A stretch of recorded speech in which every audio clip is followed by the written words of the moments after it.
Hello बच्चों, आप लोग कैसे हैं? आप लोग बताइएगा कि आप लोग कैसे हैं और अपना अपना विचार व्यक्त कीजिएगा।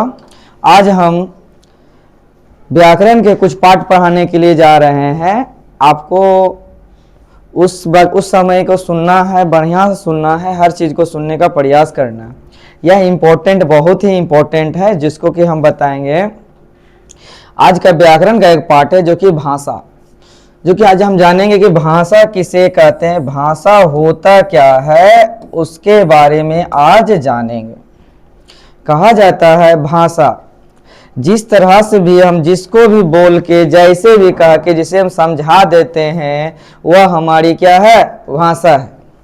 जैसे कि हम लोग किसी को इशारा करके बोलते हैं, किसी को आंख मार के बोलते हैं, या किसी को कई तरह का अपना अपना विचार होता है। कोई हाथ हिला के बोल देता है। हर तरह का लोग जिस तरह से किसी को भी बोले वो समझ जाए, वो क्या है, समझ जाए, वो ये हमारी क्या है, भाषा है। क्या है, भाषा है। भाषा का दो रूप होते हैं, एक हमारा होता है लिखित, एक हमारा होता है मौखिक। एक हमारा लिखित बोलते हैं, दूसरा क्या होता है, मौखिक। क्या होता है, मौखिक होता है। तो यही चीज हमें गौर करके समझना है, लिखित और मौखिक में अंतर क्या है। अरे भाई, लिखित का मतलब होता है कि लिख कर किसी को हम दिए और वो हमारी बात को पढ़कर समझ गया, पढ़कर समझ गया, वो हमारा क्या है, लिखित भाषा। मौखिक भाषा हुआ है जब हम किसी को बोले और वो हमारी बात को बेहतरीन तरीके से समझ जाए, वो हमारी क्या है, मौखिक भाषा है। तो मौखिक ज्यादातर हम लोग वार्तालाप में मौखिक भाषा का प्रयोग करते हैं। लिखित भाषा का ज्यादातर प्रयोग हम लोग कहीं कहीं किसी को देना है बात को, किसी को पूछना है, किसी को पत्र के माध्यम से पूछना है, उसे हम लोग क्या करते हैं, लिखित भाषा हम देते हैं। जैसे कि हम लोग का किताब है, किताब जो है, किताब में हमारा लिखित भाषा है, जिसे हम लोग पढ़कर उसे समझते हैं और हम उस बातों को सबके सामने में क्या करते हैं, प्रकट करते हैं। तो हमारा क्या है, लिखित भाषा है। क्या है, लिखित भाषा है। ठीक बात और आता है, लिखित में ही, लिखित में एक व्यक्ति होता है पढ़ने वाला। क्या होता है, पढ़ने वाला। तो पढ़ने वाला को हम लोग बोलते हैं पाठक। क्या बोलते हैं, पाठक।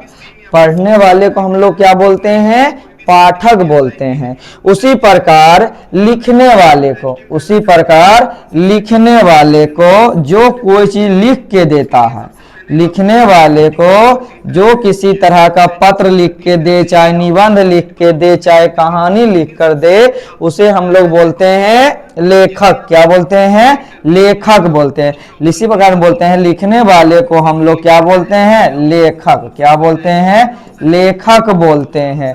इसी तरह से हमें क्या करना है, भाषा के बारे में समझना है। तो भाषा हमारे लिए सभी जगह बोला जाता है, हर क्षेत्र में अलग अलग तरह से बोला जाता है। हमारे बिहार में अलग भाषा है, पंजाब में अलग भाषा है, इसी तरह से पूरे जितने भी भारत के राज्यों हैं उसमें सभी राज्यों में अलग अलग प्रकार की भाषाएं बोली जाती है। और वो भाषा को समझना है तो हमें दो ही तरह से समझेंगे, एक हम अपना लिखित तौर पे, एक हम अपना मौखिक तौर पे। ये भाषा हमारे व्याकरण में एक महत्वपूर्ण स्थान रखता है, क्योंकि भाषा से ही हम किसी को समझा सकते हैं और किसी को बोल सकते हैं। अगर हमारी भाषा सही नहीं रहेगी तो हम किसी को न बता नहीं सकते हैं, ना किसी को हम कुछ बोल सकते हैं। ये हमारी सबसे महत्वपूर्ण बातें हैं। तो व्याकरण के कुछ और पार्ट्स होते हैं जिसे कल हम इसके बारे में अच्छे तरह से और बताएंगे। और आप लोग इस वीडियो को देखकर एक दूसरे को शेयर करना ना भूले और शेयर कीजिए, और जो भी दिक्कत हो कमेंट में बताने का कष्ट करें, जिससे क्या होगा, आपकी जो भी कठिनाइयां हैं उसे पूरा कर दिया जाएगा। चाहे हमारी आवाज प्रॉब्लम में हो, चाहे हमारा कुछ तरह के जैसे किसी तरह की भी प्रॉब्लम हो, आप उसे बताने का कष्ट करेंगे। जो भी बच्चे हैं उन्हें इस बात को ध्यान देना होगा कि जो भी प्रॉब्लम है उसे बताने का कष्ट। अगर आपको समझ में नहीं आया होगा तो उसे भी पूछने का कष्ट कीजिएगा कि उसे फिर दोबारा से बता दिया जाएगा। ठीक है बच्चों, धन्यवाद, फिर करेंगे। ठीक।